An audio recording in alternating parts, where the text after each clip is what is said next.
This is Bob Oliphant from the Westford Historical Society and Museum, bringing you episode 33 of Season 2 of the Westford Wardsman podcast. The Westford Wardsman newspaper was part of Turner's Public Spirit, a weekly newspaper in Ayer a century ago. In this episode, we'll be reading the Westford Wardsman for the week ending Saturday, August 14th, 1909. I'll elaborate on what was happening in Westford 114 years ago. The first section is the Westford Center section. The shed at the back of the Congregational Church that was tipped over on the eve of July 4th and remained an unsightly object since has been disposed of. Miss Ella Hildreth has bought it to use in her pasture as a shelter for cows. Mrs. Frank D. Bailey and Miss Hannah Morrill have been enjoying a visit with their sister, Mrs. O.V. Wells. Mrs. Ida M. Gould is visiting friends in Middletown, Connecticut for the remainder of the month of August. Mr. and Mrs. Elmer D. Cole, whose wedding took place last week at the Congregational Church, came up from Lowell on Sunday and attended services. With them were John Seifer and Miss Eva V. Armstrong, who were their attendants at the ceremony. Mr. and Mrs. Cole were dinner guests afterwards at Mrs. Caroline Atwood's, and Mr. Seifer and Miss Armstrong were entertained at Mr. and Mrs. Henry Colburn's. Everything is comparatively quiet just now in our little hilltop village, all except the berry fields. They are regular hives of industry, and the growers are getting a good crop, both in quality and quantity. Large shipments are carried over the road each night to Boston. Reverend Charles P. Marshall, Charles O. Prescott, and John P. Wright left Monday for the camping and tramping trip in the White Mountains. William A. Perkins of Grafton joined this trio en route, and this jolly quartet expect a pleasant week together. The next section is an obituary. The community was shocked and saddened Wednesday when word was passed about of Deacon Wright's death. He passed away during the early morning hours from heart failure. He had been in poor health for some time, being quite ill a few weeks ago, but had been able to of late to get around the house and out on the piazza. Andrew Stevens Wright was born August 28, 1833. Therefore, had he lived until the 28th of this month, he would have been 76 years of age.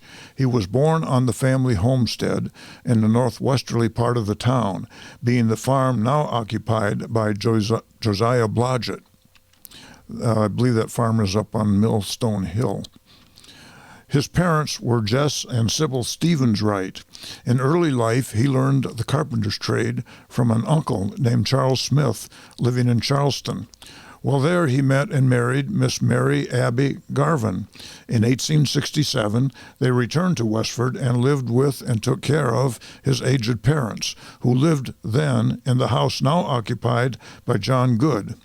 Afterwards, he lived for a time in the cottage house beyond and later bought the pleasant homestead, which has been his home for so many years. May 6, 1877, he united with the Union Congregational Church, of which he was always a regular and faithful attendant until health failed, and thoroughly interested in its best welfare in every way. A number of years ago, he was appointed one of the church deacons, and since the death of the late Daniel Atwood, has been its senior deacon. He took a thorough interest in the spiritual prosperity of his church, and his was a piety genuine and sincere, which we sometimes call old-fashioned, but thoroughly sincere in the daily life. Mr. Wright was a great lover of music and was a good singer, and for years was a leader in the church choir and took the greatest interest in teaching the young people to sing. He always retained the young heart and cherished a sympathetic and loving interest in young people and their plans and welfare. Mr. and Mrs. Wright had no children of their own, but they helped and befriended many young people, giving them a good start in life, who in the years to come will cherish their memory with gratitude. In the passing of Mr. Wright, the town loses a just and upright, a good and kind man. He is survived by his widow, who has the sympathy of a wide circle of friends in her bereavement, which severs a companionship of 49 years. The funeral was held in the church Friday afternoon at 2:30, preceded by a prayer service at the house. The next section is the About Town section. The game Saturday at Ayer between Westford and Shirley was won by the old-time winning power of the Westford team, 5-3. The game was one of a series, best 2 and 3, and the Westfords won the series. Is it not wonderful and comfortable, the thought that the Westford team has never lost a series of games played with any team? The nearest escape so far has been with the Nashua team, best 3 and 5. So far, it is a tie. The next game will be an untie unless a draw tie. Today, the Westford team goes to Plymouth, the home of Plymouth Rock, the Mayflower, and Ancient Glory. The Westford team will do well if it prevents enlarging the story. The Honorable Herbert E. Fletcher and family, having got tired waiting for the, quote, Old Farmer's Almanac, end quote, to turn off the heat, started last Saturday for York Beach, fortunate in their escape from Sunday, the hottest day of the season, meandering around the Oak Hill, Sawmill Meadow Brook, and Westford Corner Hill and valley conditions, where in the shade it registered 102. It affected the attendance at church, but fishing went on without any ado. Miss Annie Mellon, that's spelled Mellen, who has been the teacher at the Stony Brook School for the last 10 years, has handed in her resignation to the school committee, having accepted a position at Springfield. As a result of this action, the old troublesome question of closing the school and transporting to the center is beginning to reign in place of the rain that ought to reign. The first reign is R-E-I-G-N, and the last two reigns are R-A-I-N. At the lawn tennis court of George W. Good at his summer home camp at Forge Pond, there are games every Saturday. Last Saturday, Mr. Good, ex-Mayor Nichols of Everett, Emerson Brothers of Chelmsford, Taylor Brothers of Old Oaken Bucket Farm played. They all claimed the honor of winning. Probably they equaled in their grinning. Edwards and Monahan have the contract for enlarging the mill for Abbott and Company at Forge Village. The announcement is out of the engagement of Miss Ruth Kenworthy to Felix McGowan, who will be remembered as a brother of Mrs. Samuel M. Hutchins. Mrs. Frank C. Hildreth gave a blueberry lawn party on her 100-acre blueberry lawn Wednesday. Miss Ella Wright from Ohio is recuperating old-time association at the old ancestral homestead, the Levi T. Fletcher Farm on Lowell Road. She is a niece of Miss Sarah Richardson, the oldest woman in town, also living at the old homestead, over 90 years there. Oscar R. Spaulding, as chairman of the Selectmen, has in his possession a gold-headed ebony cane to be presented to the oldest man in town. Look out there now, you youthful Horace, and spend your spare moments in contriving a speech of acceptance. Miss Marguerite Bannister has been spending her vacation with relatives at the Universal Hub, where the rules of conduct to control the people of Massachusetts are yearly reconstructed. The next section is the Grange section. The Grange held its regular meeting the first Thursday in August. Only a small company gathered. Some forgot, some neglected, some said it rained. Amidst these and other excuses, only a few came. The initial step was taken towards a course of entertainments this coming fall and winter, and Reverend C.P. Marshall, Edson G. Boynton, Alonzo H. Sutherland, and Samuel L. Taylor were appointed a committee to solicit enthusiasm. Tingsboro reported accepting the invitation to Neighbors' Night September 16th. Concord Grange invited had not reported at last meeting. The Grange of this historic old town ought to come and let us nibble of its memories just a crumb. Sam Taylor's really into poetry in this particular issue. The lecture's hour, aside from music from the Grange Orchestra, was devoted to the discussion of the question, which do we derive the most benefit from, education or observation? Reverend Charles P. Marshall lit up for education with a searchlight that was entertainingly convincing. Samuel L. Taylor, who wrote this piece, for observation, lit up with a tallow candle and groped his way back in history to find what a man was like before he was contaminated with education. Not finding anything very brilliant, he puffed out his candle and sat down, without exhibiting very many of the specimens he had discovered in the infant centuries prior to, quote, the Little Red Schoolhouse, end quote. The next section is called Dutch Supper. Our own Oak Hill, Mrs. Herbert E. Fletcher, gave a, quote, Dutch, end quote, supper at the vestry of the Methodist Episcopal Church of West Chelmsford last week Thursday evening. Besides much funny eating, there was much funny laughing. Why? Just this, a half dozen individualites came over from the Concord Reformatory. Among those who came were Mr. and Mrs. S. Thompson Blood and Mr. and Mrs. Elmer Shattuck. Both gentlemen were natives and citizens of Pepperell in their youthful good behavior day.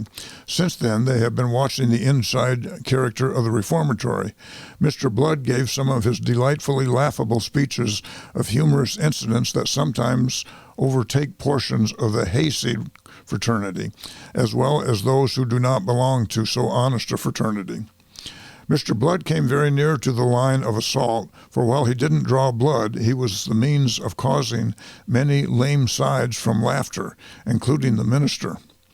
Mrs. Blood also was an accomplice in the lame side affair, having aided with whistling solos. Brookside, Westford Corner, located at Sawmill Meadow Brook, were all in it. The Honorable H.E. Fletcher, with his auto, returned the entertainers to the Reformatory that night. The next section is the Graniteville section. Mr. and Mrs. Thomas Dunn and their son Thomas Jr. of Long Island City, New York, are now visiting friends in this vicinity. Edwin Quinn of Portsmouth, New Hampshire, is now visiting with Mr. and Mrs. F.L. Furbush in this village for a few days.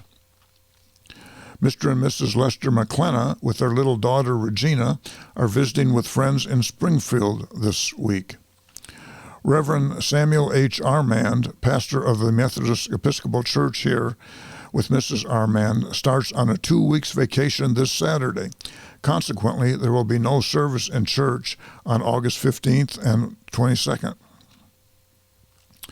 The next section is called Field Day. The great gala day and list of sports that was given under the auspices of Court Westford, MCOF of this village, came off on schedule time at Hillside Park last Saturday afternoon, under conditions that were in every way considered ideal, and before the largest crowd that ever attended a similar event of this kind. People kept flowing into the gates the entire afternoon and included visitors from Lowell, Nashua, North Chelmsford, West Chelmsford, Ayer, and all the surrounding towns, while Forge Village sent down a large delegation of men, women, and children. The first and most important sporting event, and one that has been looked forward to with such deep interest during the past few weeks, was the baseball game between the Graniteville Blues and the Forge Village Lions, which was won by the Blues in an exciting 10-inning game by the score of 5-3. Both of these teams are very evenly matched, and for 3 innings, neither side could get a man across the rubber. In the 4th inning, the Forge boys scored 1 run. In the last half, the Blues scored 3 runs. Neither side scored the next 2 innings, but in the 7th, the Forge boys scored 1, and in the 8th got some more runs, tying the score. Neither side scored in the 9th, but in the last half of the 10th, the Blues got busy and by good batting pounded out 2 runs and won the game. It was certainly a great game to win, and to say that the Graniteville crowd went wild would be putting it mildly. So it appears the rivalry between Graniteville and Forge Village goes back many years. After the ball game, the following sports were run off: 100-yard dash won by Scollin of North Chelmsford, Mason of Groton second. Boys race won by Francis Gower, George Gagnon second. Hop, step, and jump Scollin first, 36 feet 9 inches. Mason second, 35 feet 11 inches. Broad jump, T. Riney first, 9 feet. Scollin second, 8 feet 11 and a quarter inches. Shot put, won by William Gordon, 35 feet 8 inches. Scollin second, 30 feet 4 inches. This ended the sports, which were much enjoyed, and the time was then spent in visiting the various attractions. Joel Wall, in charge of the African Dodger, did a great business, and Edward D. Lorenzo, a local boy as the Dodger, came off without a scratch.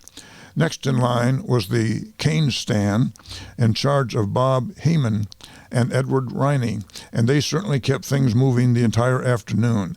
Then the fishing pond, in charge of the ladies, kept the children amused, while several of the older people threw the line over just for luck. The tonic and cigar stand, in charge of Sonny Jim Daly, was the most popular spot on the grounds, and those stopping for a cool drink had the satisfaction of knowing that they were being served by an expert. At 5:30 o'clock, an excellent old-fashioned baked bean supper was served under the pines, and judging by the way that the homemade food disappeared, it was thoroughly enjoyed by all. Mrs. Julia Raymond sold the checks during the afternoon, while the gate was looked after by J.A. Healy. Besides the tonic and cigars, potato chips, ice cream, peanuts, and candy were sold during the afternoon. The supper was in charge of the following efficient committee: Mrs. Peter Healy, matron; Miss Margaret Driscoll; Miss Fanny McCarthy; Miss Josie Provost, assisted by Mrs. J.A. Healy, Mrs. T. Rafferty, Mrs. John McCarthy, Mrs. W.H. Healy. The sporting committee was D.W. Harrington, William Wall, Joe Wall, R.J. Heeman, and Edward Riney. In the evening, a social dance was held in Healy's Hall, excellent music being furnished by the Imperial Orchestra of Leominster. Dancing was enjoyed from 7:30 till 11:30, with a short intermission, during which ice cream was served in the lower hall.